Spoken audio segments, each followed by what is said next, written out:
Morning, we're asking you on social media, what was the biggest story for you this week that probably stood out for you? Would love to hear from you. Make sure you tweet us at KTN News, at Zinzi_K, and at Kate, and hashtag is the hashtag to use, this KTN Morning Express. So we want to jump into week in review, hence why we were asking you this morning what story stood out for you. And Susan Selantoy is still here with me, former running mate, or rather former candidate for Senator of Nairobi last year, and joining us now is Elliot Muthiora, former former presidential running mate alongside Dr. Kavinga last year. It's so good to have you here. It's been a while.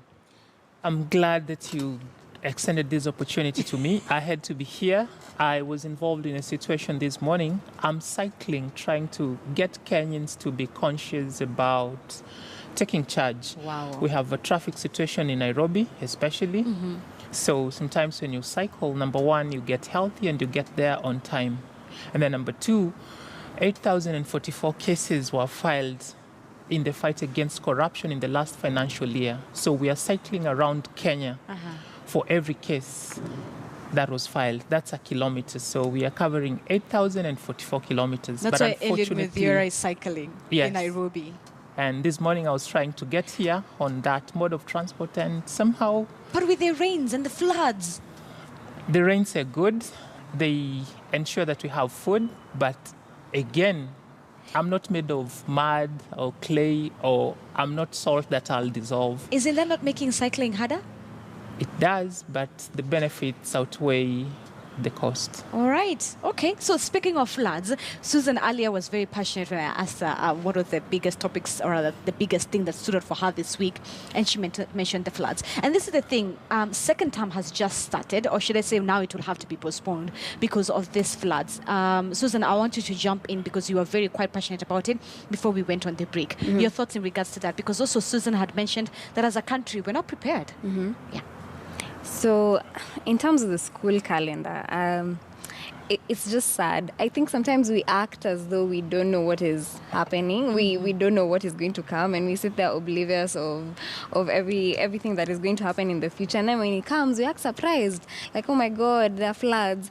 But we knew people were cutting down trees. We knew that this was going to have consequences. People were being allowed into forest reserves. We knew that this was going to have consequences. So at this point, it is great that we postpone some things, like we can postpone the school calendar for the safety of the children, for the safety of the kids. You saw what happened? Yes, in Nakuru, with the latrine. Yeah, it has a negative impact on the kids. Postponing the school calendar, but we need them alive. And the thing is, she says because of safety. Here in Kenya, our rescue and evacuation team is not at strength. It's not as power. Would you not say so, Muthiora?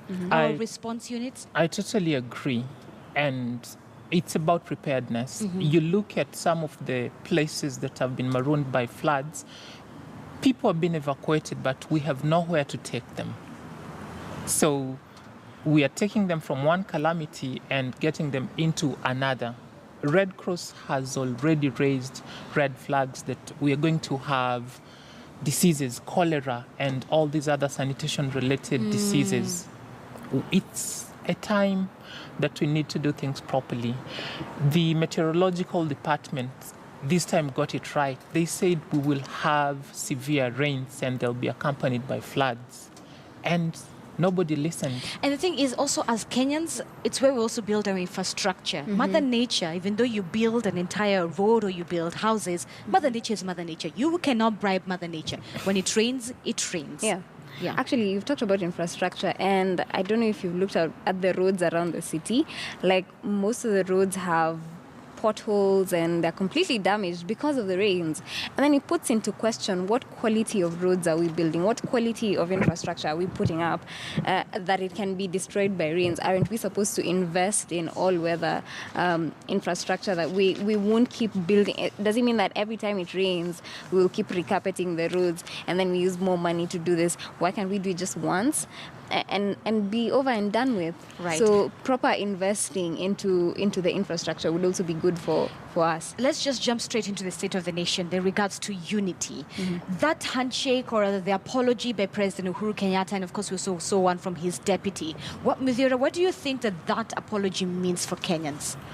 Well, it was a humbling lesson for me, and actually Uhuru Kenyatta is right now my mentor when it comes to magnanimous leadership, that even with all the power and authority, you can get down to the level where you ask for forgiveness for everything that you even imagine you could have done. Now, it's good for Kenya, and one thing we need to do as citizens is to embrace the spirit that came with this handshake. Critics are saying that this handshake is just a way of blackmailing or of silencing things that happened last year, because a handshake or an apology is not going to bring back Baby Penda and the other people that we lost last year. Which is partly true, but we have to start somewhere. And what the handshake does is it opens the door for us to address all these other matters. And justice. Yes. Now, what people are not exactly talking about is we've had problems since 1987. In 1992, election-related violence affected Kenyans. In 2007, we saw the same. In 2013, it was a bit subtle, but then right now, we just want to focus on the 37 lives that were lost instead of saying we have a big problem, and this handshake opens the door for us to have this dialogue. Susan, your thoughts on the apology vis-a-vis justice? Okay, I'm happy that the president was able to apologize for whatever he said that may have offended people.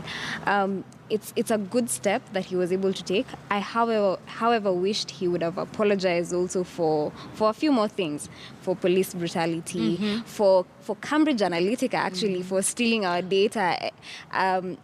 By consent of his own campaign, and loss of property for people. So I think, yes, it's good that he apologized. Yes, it's a step.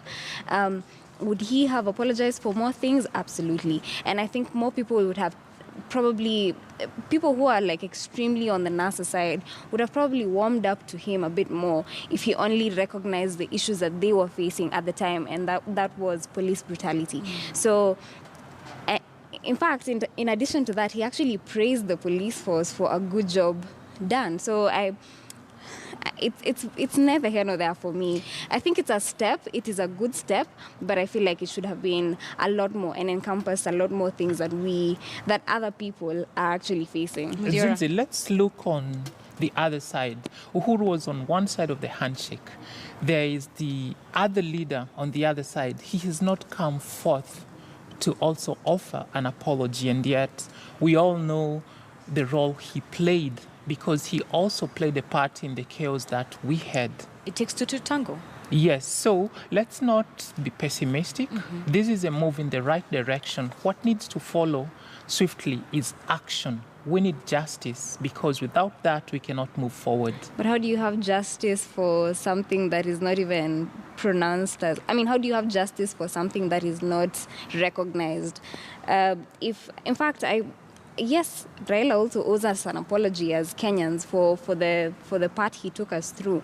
But I feel like the president has a greater responsibility here, because he is the president and he is the one who is in office. So it's great. It's good that he started in the right direction, but I feel like if we can address more issues, then we'll probably do better.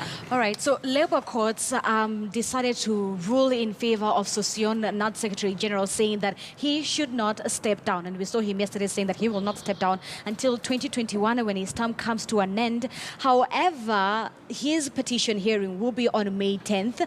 In regards to that, on top of that, Sosion also holds, he's not only the Secretary General of NAT, but he also holds another public office which is against the Union Constitution, and that office is the ODM nominated Member of Parliament. Muthiora, what are your thoughts in regards to this drama that we're seeing inside NAT? Should Sosion resign?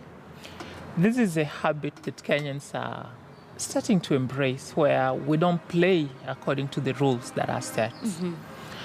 We know that for you to be a union official, according to what I have read, you need to be on TSC's list that you're registered as a teacher. Sosion was deregistered at some point, and by that virtue, it means he does not qualify to be a union official. But because we have this habit of not playing according to the rules, we always run to the courts and get an injunction. And I'm glad in the State of the Nation address, the president mentioned something about our judiciary trying to do better than they have done before. Right. That people will go to court, get an injunction, and stop a very noble project from taking place, which is what Sosion did. Now, we must desist from such habits. Susan, your thoughts on Nat and Sosion? Do you think it's politically instigated? Should he step down? If the law says he steps down, I think he should. But I think the thing that we're doing here is now putting the judiciary into question. It is an independent institution, and why they're giving these injunctions is best known to them as an independent institution, and therefore we should let them function as an independent institution. I'm not saying that they're not, they should not be criticized, but I think the independence should actually be left to them. All right. So Sosion, if it is against the law for him to be there, then he should resign. Well, because of time, can you quickly say your point? Yes, Atwoli mentioned something about if we don't change the constitution, our president is too young. Atasumbua watu 2022. He should talk to Sosion. Sosion is his friend. Amwambie ache kusumbua watu. That is where we're going to leave it at that fantastic point. I can tell Susan had a comment on regards to that, but we're going to hold on to that. Both Susan and Elliot Muthiora helping us go across the week in review. We want to leave you with traffic along Kenyatta Avenue so you can have an idea of how it is performing right now. That is that right now. Those are live images from Kenyatta Avenue. That is traffic right now as we speak within Nairobi CBD. We're going to leave you with those images, but when we come back, Morning Express still has a lot for you. Stay with us.